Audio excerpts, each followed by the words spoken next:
Dios ha sido bueno, bueno es Dios. Muy buenos días, gracias por acompañarnos esta mañana al culto de nuestra iglesia. Quisiera empezar leyendo un pasaje de la Biblia dirigido a los padres. La Biblia dice en Deuteronomio capítulo 6, desde el versículo 5 dice: y amarás a Jehová tu Dios de todo tu corazón y de toda tu alma y con todas tus fuerzas.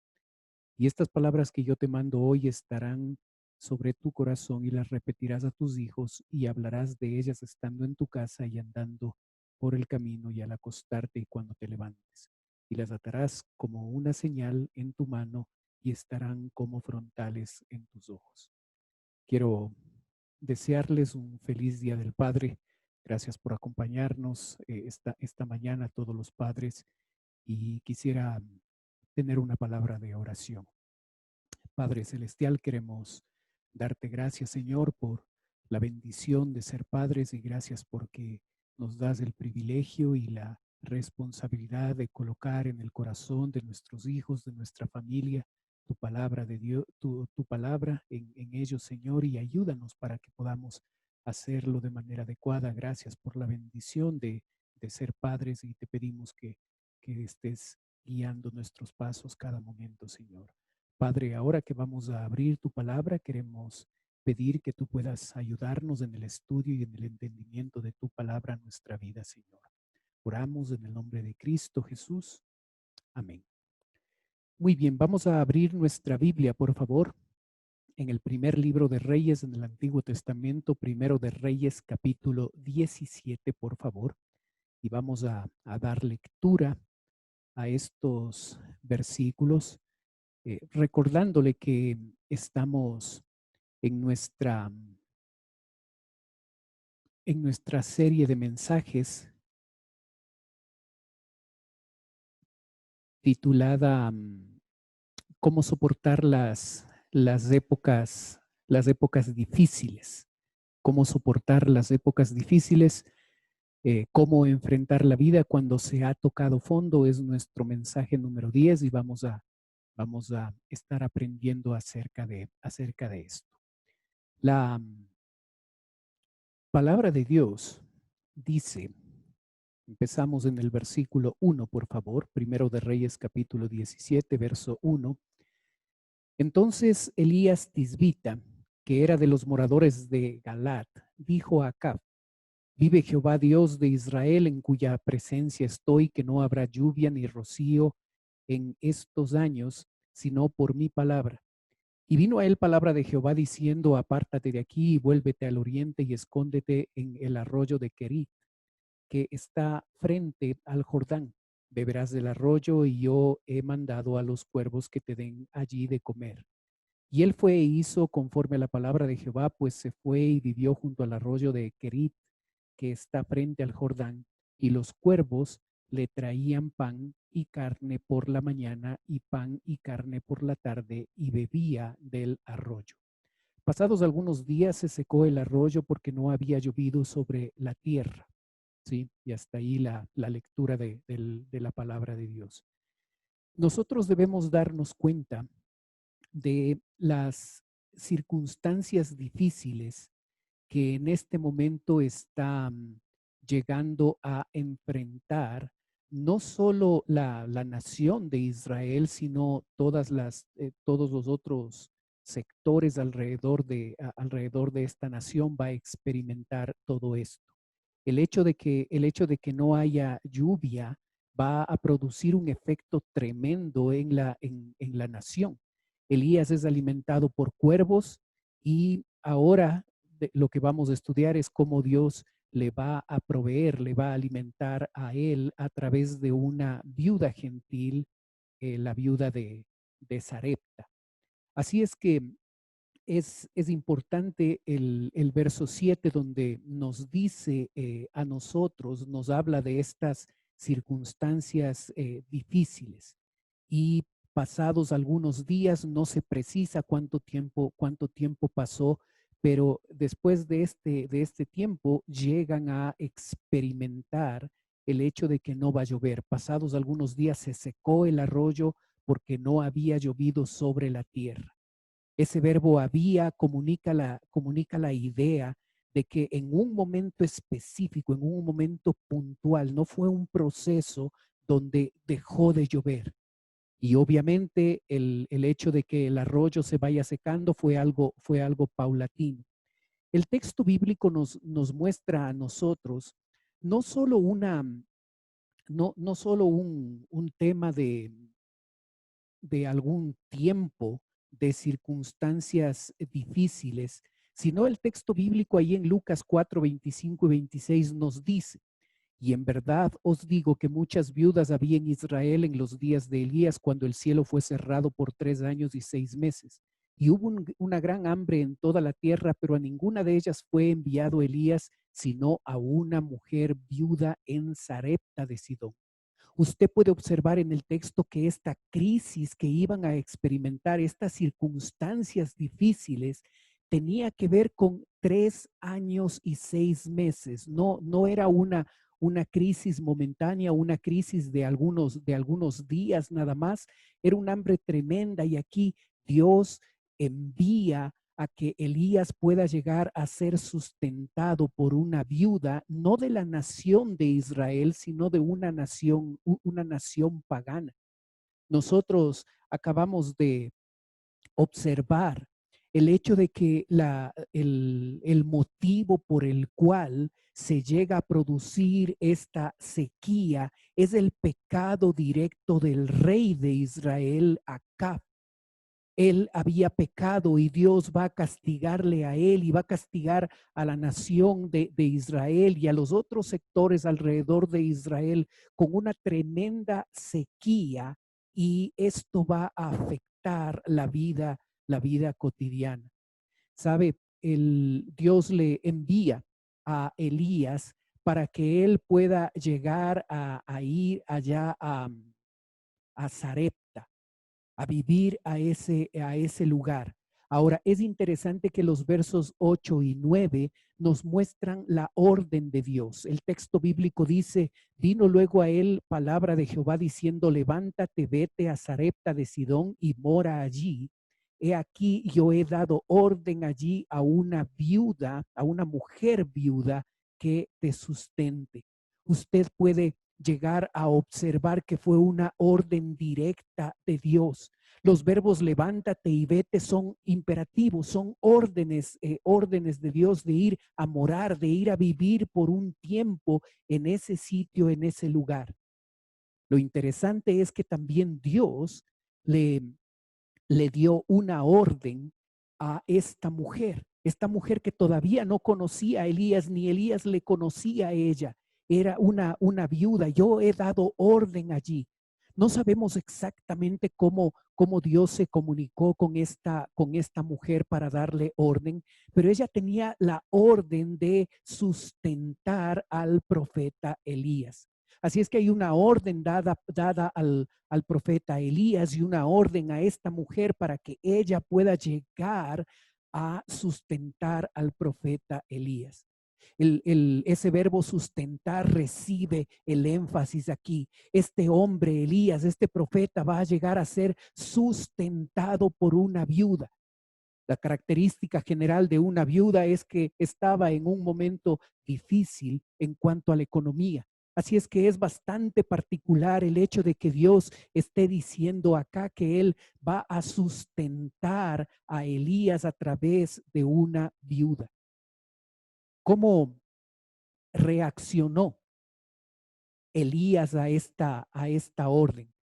Bueno, en el texto nosotros podemos observar, el verso 10 nos dice: entonces él se levantó y se fue a Sarepta, y cuando llegó a la puerta de la ciudad, he aquí una mujer viuda que estaba allí recogiendo leña, y él la llamó y le dijo: te ruego que me traigas un poco de agua en un vaso para que beba. Observa la obediencia de Elías. Ahora, lo interesante es que en la gráfica usted puede observar que desde Israel, desde ese arroyo de Kerib, y ahí observa la flecha, desde ese arroyo de Kerib hasta la parte de arriba, la otra flecha roja queda Sarepta. Es un viaje de 150 kilómetros. Es un viaje importante, mucho más sabiendo las circunstancias y cómo se realizaban los viajes en esa época.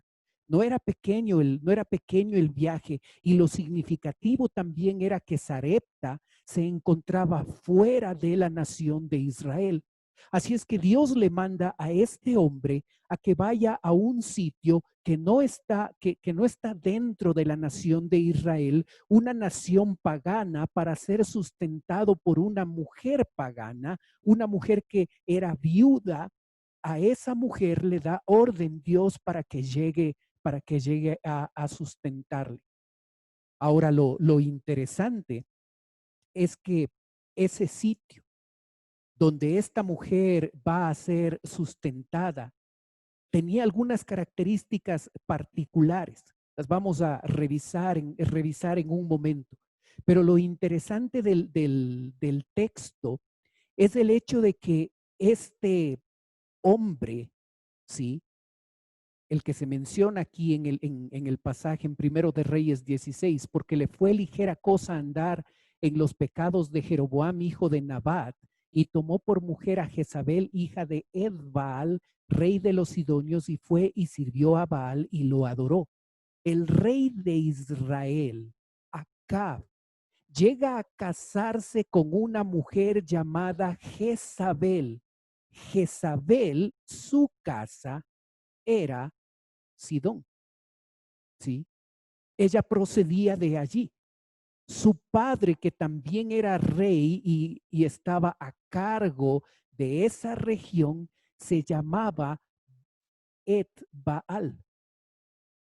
Entonces, Elías va a un sitio donde él no iba a ser bien recibido, donde Elías, por su trabajo, se había opuesto a esta relación pecaminosa entre Acab y Jezabel.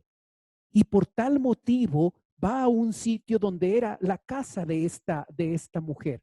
Por supuesto, esta mujer ya no vivía y vivía en Israel, pero su padre sí vivía ahí. Así es que la obediencia de Elías para ir a este lugar, a Sidón, era difícil, era complicada, no solo porque iba a salir de la frontera de Israel, de la tierra prometida, sino iba a llegar a vivir en un sitio conflictivo donde el ministerio de él había sido ir en contra de esta mujer Jezabel, porque había puesto en el corazón de Acab pecar. Así es que la situación era complicada. Y este hombre llegó a obedecer. Esbaal se llamaba el nombre de el padre de esta mujer. Esbaal. Su nombre significa con Baal. Baal es un dios pagano, el dios que sustenta a la gente a través de las lluvias. Así es que no es coincidencia el hecho de que el castigo de Dios para acá va a ser que deje de llover, y Dios va a mostrar su poder para que la gente se dé cuenta que es Dios, el Dios verdadero, el Dios en el que creemos. Ese Dios es el que produce la lluvia, produce la prosperidad, y no un Dios pagano, este Dios Baal. Así es que Dios está llegando a golpear a esta creencia equivocada en este Dios Baal, y Dios le está llevando a Elías para que vaya a un sitio difícil, y este hombre obedece a Dios. Otro detalle significativo es el hecho de que Dios muestra su soberanía en el versículo 10. Y usted puede observar en la última parte, dice, y cuando llegó a la puerta de la ciudad, de aquí una mujer viuda que estaba allí recogiendo leña. ¿Coincidencia? Por supuesto que no. Es soberanía de Dios. Dios había guiado a Elías a llegar justo en ese momento y Dios había guiado a esta mujer para que justo ella esté recogiendo leña y los dos puedan tener un encuentro en el cual sus vidas cambiaría. Soberanía de Dios. Dios está en control.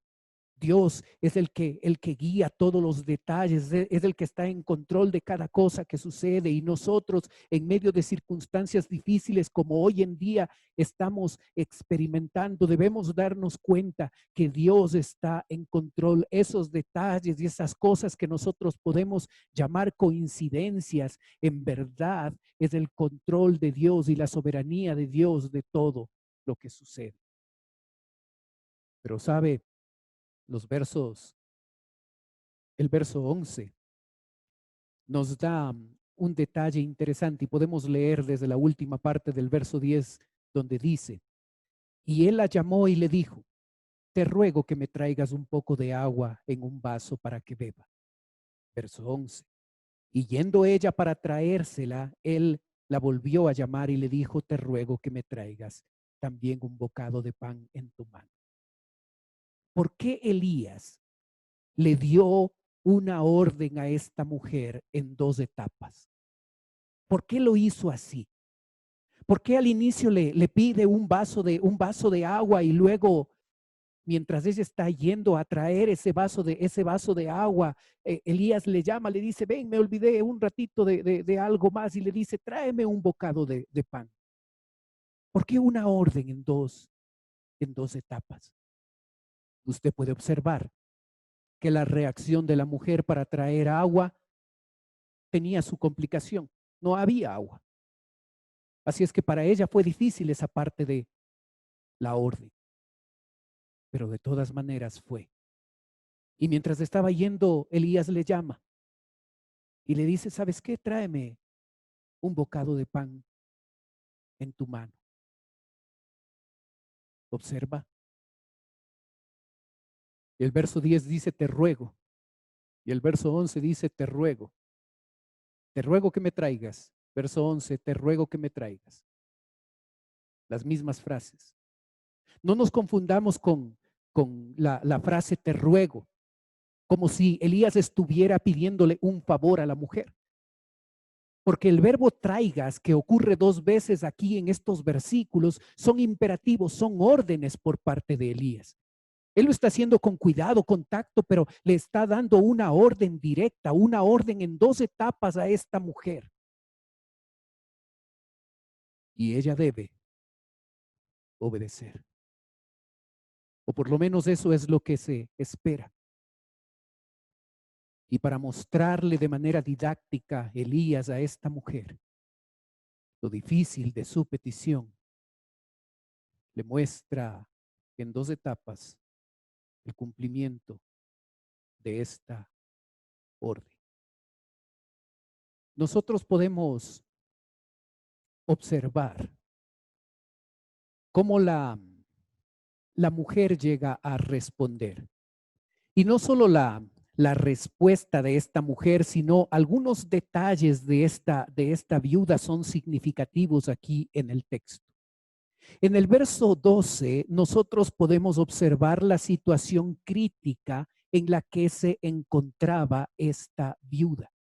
El texto dice, y ella respondió, vive Jehová tu Dios que no tengo pan cocido, solamente un puñado de harina tengo en la tinaja y un poco de aceite en una vasija. Y ahora recogía dos leños para entrar y prepararlo para mí y para mi hijo, para que lo comamos y nos dejemos morir. Observa la situación crítica en la que se encuentra esta mujer. Ella no está exagerando. Y lo sabemos por el uso de esa palabra solamente. Ella no está exagerando su situación. En verdad, ella tiene un puñado de harina y un poco de aceite. Y en verdad, ella está preparando su última comida para ella y para su hijo pequeño. Así es que la situación es crítica. Puede imaginar ella yendo a donde está la harina y metiendo su mano y observando que toca fondo, ya solo hay un puñado. Y aun cuando nosotros estamos experimentando una situación difícil, la mayoría de nosotros no hemos experimentado tocar fondo. Hay un plato de comida en nuestra mesa, por la gracia de Dios.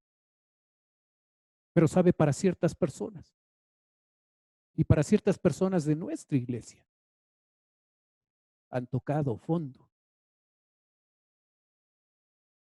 Una familia de nuestra iglesia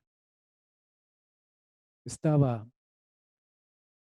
racionando su comida, decidiendo que los padres no van a comer, solo sus dos hijos. Tocaron fondo. Esta mujer tocó fondo. Era su última comida. Y cuando Elías le llega a ordenar que haga un poco de comida para él, usted puede imaginar lo difícil que debió ser para ella solo considerar el hecho de obedecer la orden de este profeta. No solo su situación era crítica, sino también su situación emocional estaba afectada, por supuesto. Observa la última frase del verso 12. Para entrar y prepararlo para mí y para mi hijo, para que lo comamos y nos dejemos morir. La situación emocional estaba afectada. Se sentía mal, era viuda. No tenía un esposo para respaldarla, estaba sola. Algo significativo es que esta mujer era la viuda de Sarepta. Y usted puede observar ahí en la gráfica, en la parte de abajo tenemos a Israel y en la parte de arriba tenemos el Líbano, Sidón y Tiro. Recuerde dónde muere, dónde vive la mujer. Acá arriba, en Sidón. Lo interesante es que en las excavaciones hechas en 1969 se observó que en ese sitio existía un puerto. También se observó que ahí en ese pequeño poblado de Sarepta existían 20 hornos para fabricar artículos de alfarería. Se dedicaban al refinamiento de el material, de los metales. Se ha encontrado también que ellos se dedicaban a cosechar caracoles y de esos caracoles ellos sacaban una tinta para dar color a la tela. Se observó también, se observa también en la palabra de Dios que el rey David llegó a comprar, llegó a exportar madera. La Biblia dice porque los sidonios y tirios habían traído a David abundancia de madera de cedro, ahí en Primero de Crónicas 22:4. Así es que por eso la línea naranja que usted ve ahí desde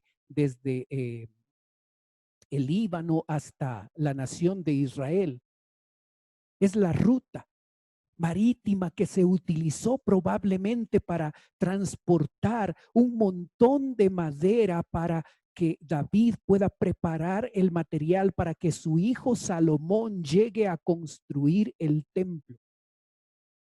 La madera de este sector, de ahí de Sidón, era preciosa, era una madera que ellos deseaban tener para sus construcciones. Y como David tenía los recursos para hacerlo, él llegó a traer grandes cantidades de madera para la construcción del templo. ¿Sabe? Salomón lo hizo también. Y en Primero de Reyes 5:10 dice: dio pues Hiram a Salomón madera de cedro y madera de ciprés, toda la que quiso.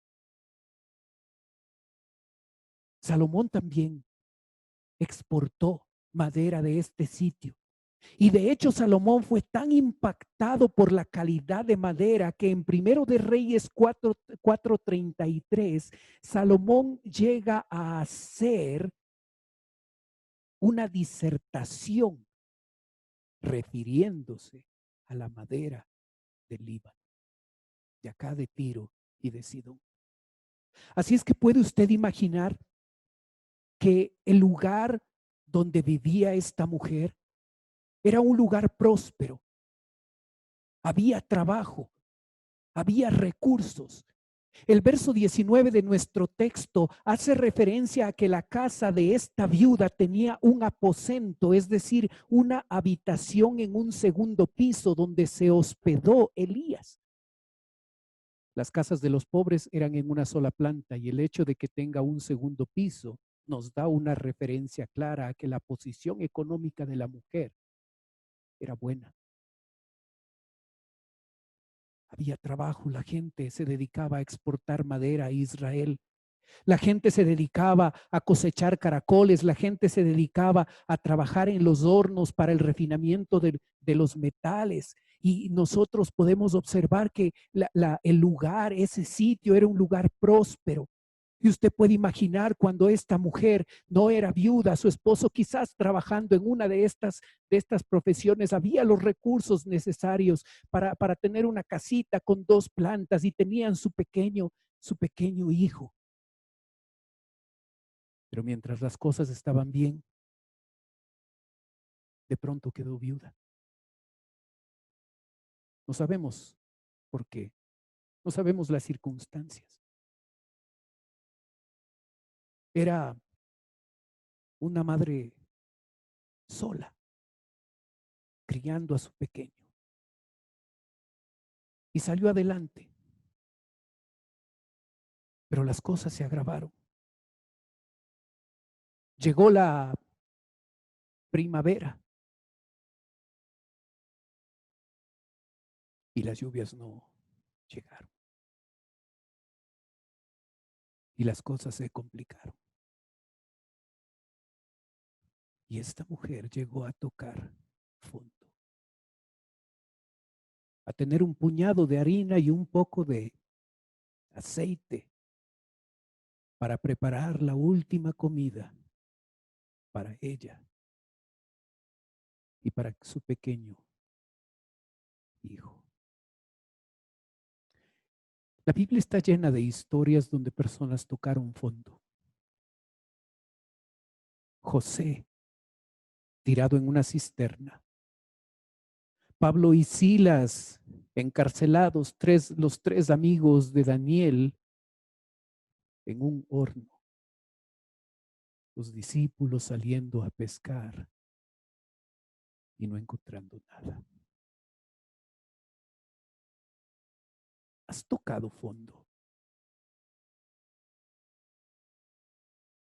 Tus circunstancias se han agravado al extremo.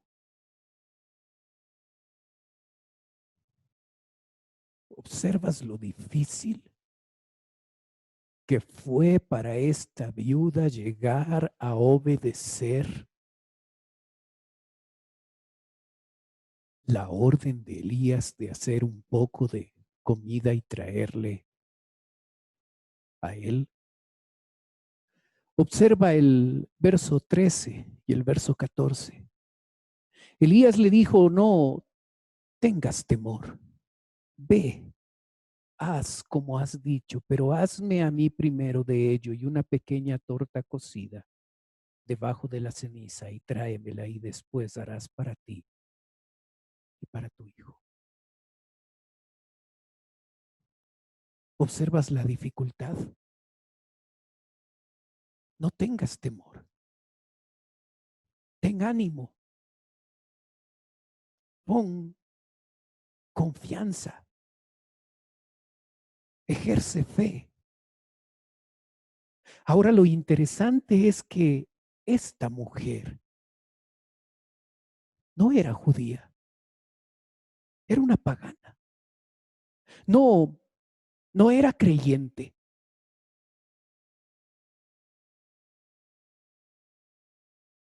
Y es a esta mujer a quien Elías le ordena: ve, haz imperativos.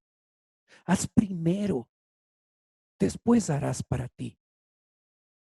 ¿Por qué Elías enfatiza el hecho de que la comida debe ser preparada para él? Es porque había sido largo el viaje y porque estaba hambriento. ¿Por qué razón Elías le envía a la mujer a que haga una torta para él? En el hebreo no se usan muchos adjetivos. Esa palabra primero es un adjetivo. Así es que algo importante se está tratando de transmitir a través de esa palabra. En medio de los problemas, es muy natural que nosotros prioricemos nuestras necesidades. Deja de ponerte a ti primero. Primero tu sufrimiento, primero tu necesidad, primero tus circunstancias. Y en vez de eso, la lección que Elías le está dando a esta mujer es que nosotros, aún en medio de circunstancias donde hemos tocado fondo, debemos llegar a poner en primer lugar a Dios. Mas buscad primeramente el reino de Dios y su justicia, y todas estas cosas os serán añadidas. ¿Observas? Así es que va a ocurrir un milagro aquí para proveer a esta mujer y a Elías. Pero lo más importante es el hecho de que esta mujer debe aprender a ponerle a Dios en primer lugar. Es muy natural, es muy normal que cuando nosotros estamos en circunstancias difíciles, sean nuestras necesidades personales las que ocupan el primer lugar. Debemos aprender a poner primero a Dios. Ahí tienes otro pasaje de Apocalipsis 2 donde dice: pero tengo contra ti que has dejado tu primer amor. Recuerda, por tanto, de dónde has caído y arrepiéntete y haz las primeras obras, pues si no, vendré pronto a ti y quitaré tu candelero de tu lugar, si no te hubieres arrepentido. ¿Observas, hermano? Nosotros necesitamos aprender a poner a Dios en primer lugar. Esa es la verdad más importante, la enseñanza fundamental de este texto. Aprender a poner a Dios en primer lugar y no a nuestras necesidades, aun cuando éstas sean críticas. Puedes imaginarte cuando la mujer finalmente decide obedecer la orden de Elías. Puedes imaginarte a ella entrando a su casa, abriendo ese frasco donde estaba la harina y ese frasco donde tenía un poco de aceite, y metiendo su mano y tomando la harina, ese puñado de harina, y quedar el frasco de harina vacío y el frasco de aceite vacío y hacer una torta. ¿Puedes imaginar cuáles serían los pensamientos de ella? ¿Cuáles serían nuestros pensamientos en una circunstancia similar?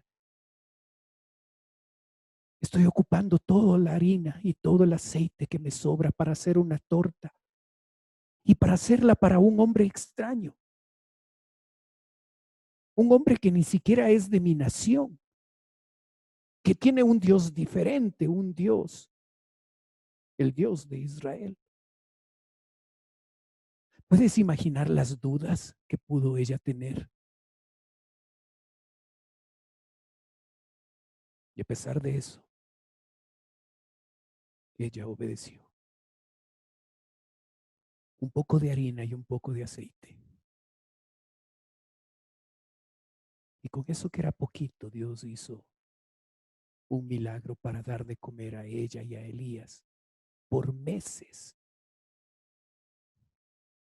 Recuerda que la falta de lluvia duró 3 años y medio, así es que no estamos hablando de que Dios proveyó para una buena comida nada más, para un día.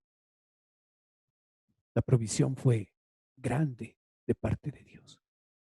Y cuando eso poquito que tenemos, ese poco de harina y ese poco de aceite, lo ponemos en las manos de Dios, grandes cosas suceden. ¿Recuerdas en el Nuevo Testamento?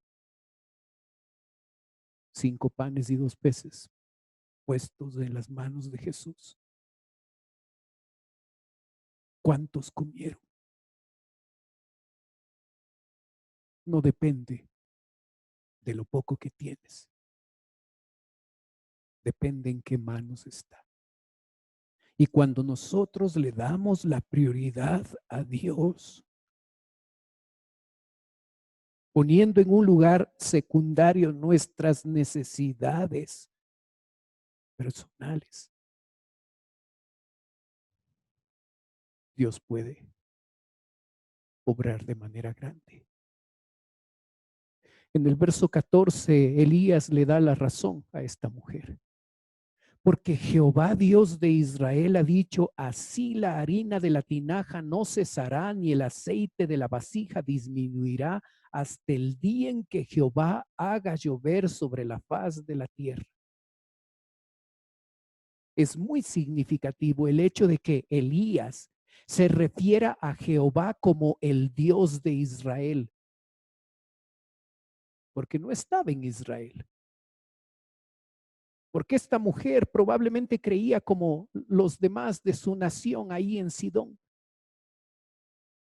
Creía en Baal. Porque Jehová, Dios de Israel, ha dicho.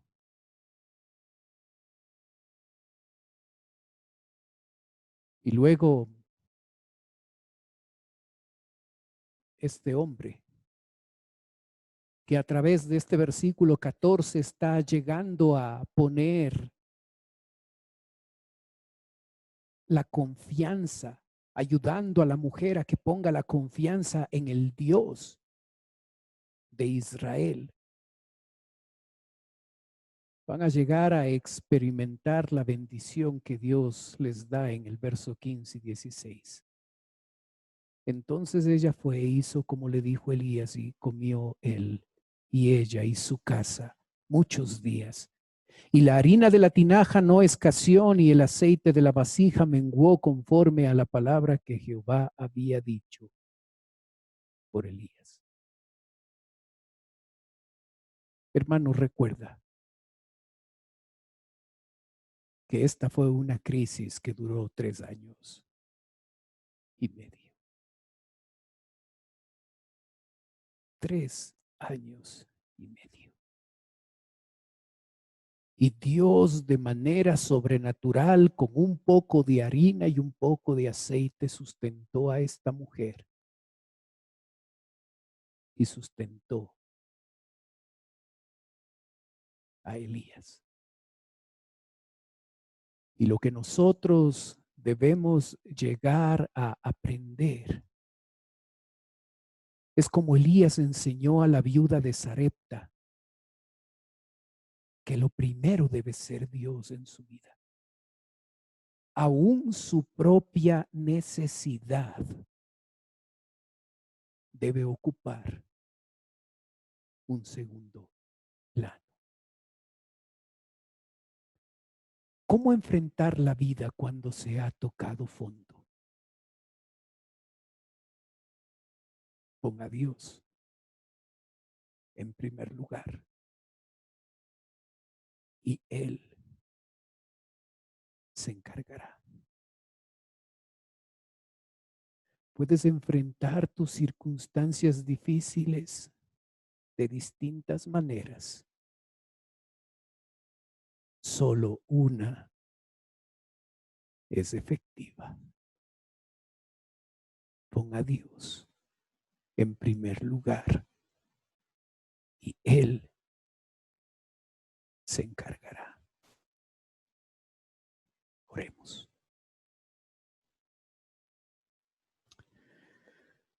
Padre Celestial, queremos darte gracias, Señor, por tu palabra. Gracias porque en ella tenemos todo lo que necesitamos y gracias por recordarnos que en situaciones difíciles nosotros necesitamos aprender a ponerte a ti en primer lugar. Ayúdanos, Señor. Tú sabes cuán frágiles somos y cuán fácil para nosotros es a la hora de enfrentar situaciones difíciles, pensar en nosotros, en nuestra necesidad, en nuestras urgencias. Ayúdanos a que en esos momentos, cuando hemos tocado fondo, que en esos momentos nosotros aprendamos a ponerte a ti en primer lugar. Pedimos, Padre, tu bendición. Oramos en el nombre de Cristo Jesús. Amén.